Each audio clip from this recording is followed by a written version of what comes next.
Olá, pessoal! Sejam bem-vindos ao nosso webinário gratuito, onde iremos passar para vocês os 5 maiores mitos que nos deparamos ao longo da nossa trajetória profissional e que impactam negativamente na construção sustentável. A gente sempre escuta falar, né, que a arquitetura sustentável é muito caro, ou que se preocupa só com o meio ambiente, que é moda, que é coisa de gente hippie, e até que é muito complicado, né? Foi por isso que a gente decidiu oferecer para vocês esse conteúdo e desmistificar essas crenças, né? Já que a gente já está no mercado há 10 anos ouvindo isso e combatendo essas afirmações. Isso porque a gente realmente acredita, né, que a arquitetura sustentável ela pode transformar positivamente a sociedade e o meio ambiente. E por que nós três estamos aqui juntas, né? Na verdade, assim, a gente já se esbarrava muito, né, em vários eventos de green buildings, dessa área, e nós três somos do Rio. Então, um dia a gente resolveu tomar um café juntas, né, e café vai, café vem. A gente tinha já essa vontade, né, de passar um pouco do nosso conhecimento adiante. Então, a gente, nesses cafés, resolvemos nos juntar e começar realmente a fazer alguma coisa para poder passar a nossa experiência para vocês. A gente chegou a fazer algumas palestras juntas na Virada Sustentável. A gente participou também com uma palestra bem bacana na World Green Building Week 2018, lá com o GBC Brasil. E a ideia é continuar, né, disseminando a cultura da sustentabilidade na construção, né? A gente também juntas escrevemos um e-book, depois a gente bota aí o link para vocês baixarem, para quem ainda não baixou. E também aqui fazendo esse webinário gratuito para vocês, justamente com esse mesmo propósito, né? Que a gente acredita realmente que a sustentabilidade na construção civil pode fazer diferença. Então, vamos ao primeiro mito da arquitetura sustentável? Eu acho que também é o mais famoso de todos, hein? A arquitetura sustentável é mesmo mais cara? Bem, é verdade que o emprego de algumas tecnologias podem sim elevar o custo da arquitetura sustentável. Mas atualmente, mesmo a energia solar fotovoltaica, a mais comentada entre as tecnologias sustentáveis, já está se pagando em 3 ou 5 anos, dependendo do caso. E esse tempo de retorno é excelente quando comparamos o uso da mesma tecnologia cerca de 8 anos atrás, quando esse tempo de retorno poderia chegar a 10 ou 15 anos. Mas vem cá, é mesmo necessário utilizar energia fotovoltaica no telhado? Ou um vidro da Suécia de fator solar baixíssimo? Não sei. Na verdade, tem um conjunto de fatores para serem pensados antes de tomar esse tipo de decisão. De fato, se a equipe não tiver pensado na melhor orientação do edifício e em sistemas passivos como meio para resolver a maior parte dos desafios de conforto térmico e eficiência energética dessa edificação, por exemplo, e acreditar que vai resolver tudo com tecnologia, é bem provável que os seus sistemas fiquem sobrecarregados e o seu custo de construção e operação sejam muito mais elevados. Mas, Daniele, mais elevado quanto? Então, nesse gráfico divulgado pelo GBC Brasil, mostra a média do custo adicional da construção sustentável. A maior diferença está quando o incorporador tem ou não experiência prévia em construções desse tipo. Como tudo na vida, né, gente? Se você teve experiência antes, fica mais fácil de fazer novamente, né? Você traz um valor no seu know-how e nas lições aprendidas anteriormente. Então, em média, a construção sustentável vai custar 5% a mais que a construção convencional no Brasil. Existem outras variáveis que também podem influenciar nesse número. Por exemplo, o nível de certificação desejado para o edifício. A experiência da equipe como um todo também conta. Uma equipe de projetistas que trabalha com BIM, por exemplo, vai ter mais facilidade na interação entre as disciplinas de projeto, a possibilidade de visualizar esses projetos em 3D e, com certeza, muito menos problemas na hora de construir. Agora, nesse outro gráfico, que é um clássico da sustentabilidade, eu mostro que o potencial de economia é inversamente proporcional ao custo, dependendo da estratégia de projeto adotada. Soluções através da forma e orientação do edifício serão muito mais eficientes e mais baratas do que as soluções baseadas em sistemas ativos. Mas por que, Daniele? Porque só dependem de projeto, de planejamento, de pensar nas melhores alternativas para as especificidades de cada terreno, ou seja, analisar antes de mais nada a orientação solar, a predominância dos ventos, a topografia, a permeabilidade do solo. é investir mais tempo na fase de projetos e não deixar que várias oportunidades de economia sejam perdidas aqui. Mas se essas características não forem estudadas, quando chegar lá na frente, vai ter que compensar nos sistemas para resolver um problema que poderia ter sido evitado. Como uma fachada envidraçada, que não tem nenhuma proteção térmica, nenhum aparato de sombreamento. Dentro desse lugar, o ar-condicionado vai ter que estar bombando, né? É claro que cada edifício, cada residência vai ter suas próprias peculiaridades. Isso tem que ser estudado caso a caso. Agora, observem esse gráfico que mostra a divisão dos custos e recursos de uma edificação ao longo do seu ciclo de vida. Onde está a melhor oportunidade de você recuperar aquele investimento inicial que eu falei lá de 5%? Que é o que você vai investir a mais nas fases de projeto e obra? Gente, na fase de uso e operação do edifício. É nessa fase que cerca de 80% dos recursos são consumidos. É essa fase que vai fazer você lucrar com a arquitetura sustentável. É nessa fase que o seu custo com água e energia será significantemente menor, com a manutenção em geral.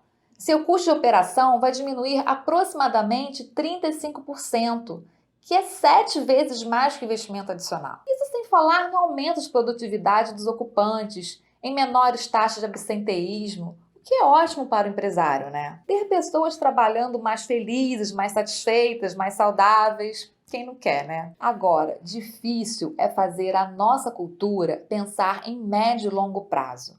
Esse é o grande mindset do negócio e também um grande desafio. Mas mesmo que você seja um construtor, um incorporador, que não vai ocupar o empreendimento que construiu, ou seja, você acha que não vai lucrar porque a sua atuação termina antes dessa fase, você está muito enganado. Muitas pesquisas já mostram que o imóvel que tem um certificado, por exemplo, tem valorização instantânea de 10% no valor do aluguel. Maior velocidade de venda, 14% de sobrevalorização em relação aos seus vizinhos de tipologias semelhantes e menor taxa de vacância. Saindo um pouco dos custos que conseguimos medir com mais facilidade, vamos pensar naqueles que não são tão simples assim de serem medidos, mas que perfazem 90% dos custos de uma empresa, que são as pessoas, seus salários, seus benefícios. Mas como não é simples de ser medido, Daniele? Ora, gente, eu sei, cada funcionário custa quanto. Tudo bem, mas medir o aumento da produtividade dele por estar em uma edificação saudável não é tão simples, não. Pesquisas realizadas com os próprios ocupantes concluem que um ambiente de trabalho mais saudável, que ofereça algum contato com a natureza, que tenha iluminação e ventilação adequadas, trazem mais satisfação e motivação àquele funcionário. Em consequência, ele produz mais, falta menos ao trabalho, fica menos doente e trabalha mais feliz. E isso gera lucro para o empresário. E quando o contrário acontece, é muito ruim. Já ouviram falar da síndrome do edifício enfermo? Temos aqui mais um forte motivo para investir em arquitetura sustentável. Gente, e quando você coloca esses conceitos de sustentabilidade dentro das escolas? As escolas que oferecem essas experiências para as crianças, por exemplo, uma horta orgânica, um telhado verde, um sistema de coleta da chuva, de água da chuva, têm comprovadamente alunos com desempenho mais satisfatório. Ano após ano, esse trabalho transforma a vida dos pequenos para serem adultos mais conscientes com o meio ambiente, com a comunidade e cidadãos mais comprometidos com o meio em que vivem. Uma escola com 300 estudantes é capaz de gerar cerca de 180 quilos de resíduos por dia. E para onde vai esse lixo? As crianças aprendem desde cedo a separar corretamente e a importância da coleta seletiva. Isso reduz o impacto da escola no bairro e no meio ambiente. E por último, mas não menos importante, sabe aquela história da síndrome do edifício enfermo que eu falei lá atrás? Então, trazendo aqui o equivalente nas residências, temos esse desenho que ilustra bem o que pode ocorrer quando a sua casa está insalubre. Por exemplo, dentro de casa pode ter de 2 a 10 vezes mais poluentes do que fora dela. Casa superisolada pode conter 200 vezes mais alergênicos do que uma casa normal. Isso se deve à falta de renovação de ar e à concentração de poluentes. A taxa de asma é 160% maior nos últimos 20 anos. E 6 em cada 10 casas oferecem algum perigo para seus moradores. Alguns cuidados, como abrir as janelas e deixar o sol entrar, já ajudam. Não é brincadeira não, gente. A arquitetura sustentável traz mais saúde e bem-estar oferecido pelos ambientes para os seus ocupantes. E isso não tem preço. Investir em arquitetura sustentável é investir no seu bem-estar, na sua saúde e no seu bolso. Ou seja, caro mesmo é não investir em arquitetura sustentável. Vamos falar do mito 2? É aquela velha questão, né? A arquitetura sustentável só se preocupa com o meio ambiente? Essa é uma pergunta que muita gente me faz quando eu digo que me especializo em arquitetura sustentável. Muita gente me fala, que legal, Juliana, realmente temos que nos preocupar com o meio ambiente, salvar o planeta, super legal o que você faz. Mas tem outras, inclusive alguns clientes, que dizem que isso é bobagem, que eu estou perdendo meu tempo estudando, que o aquecimento global é tudo balela. E dizem que a gente não pode mudar nada. Será? É verdade, né? Que temos uma preocupação muito grande com o meio ambiente. Você vê, o setor da construção civil é um dos maiores responsáveis pelos impactos ambientais. Não sou eu que estou falando isso. 40% da energia do mundo é consumida por edifícios. Também é um dos setores que mais geram resíduos. E, além disso, é um dos setores que mais consome recursos naturais do planeta. 30% das emissões globais de gases de efeito estufa são relacionados a edifícios.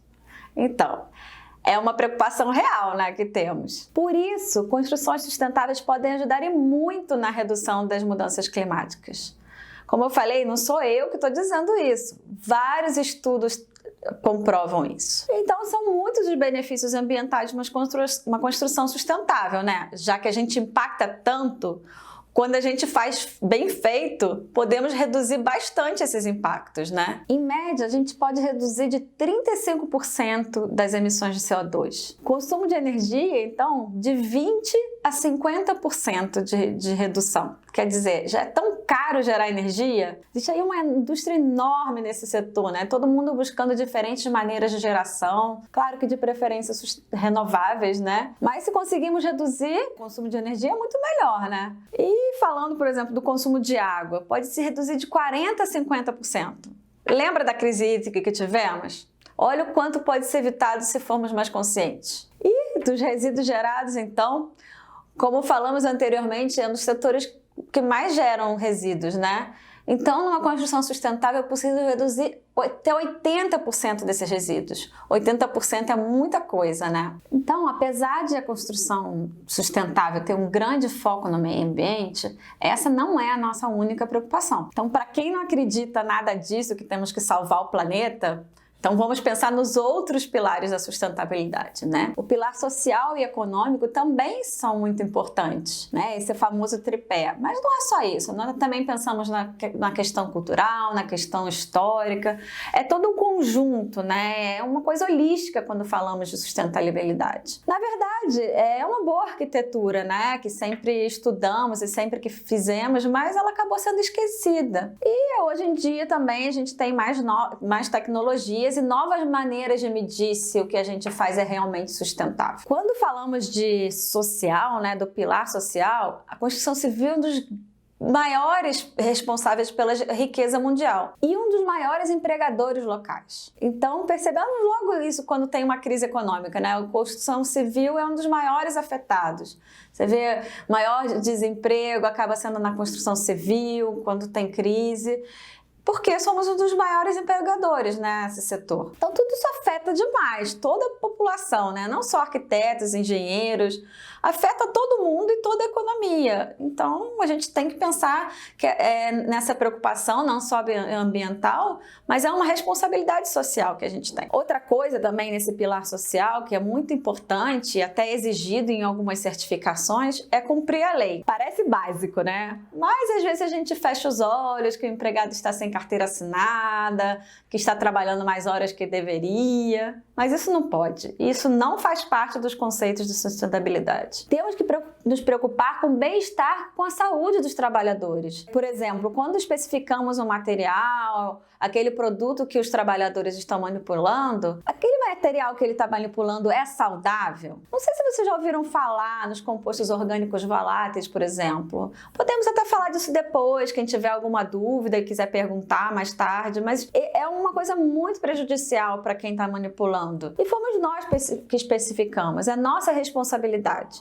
É uma coisa que a gente tem que pensar quando a gente projeta. Outra coisa que temos que pensar, e é óbvio, né, é no bem-estar e na saúde de quem vai habitar essas edificações que projetamos. Seja trabalhar, morar, o que for, mas a maior parte do nosso tempo a gente passa em edificação. Já parou para pensar na responsabilidade que temos? É igual médico, né, que receita um remédio, indica uma cirurgia. A responsabilidade dele é grande, né? E a nossa também. A saúde das pessoas que vão utilizar essas edificações depende muito de nós.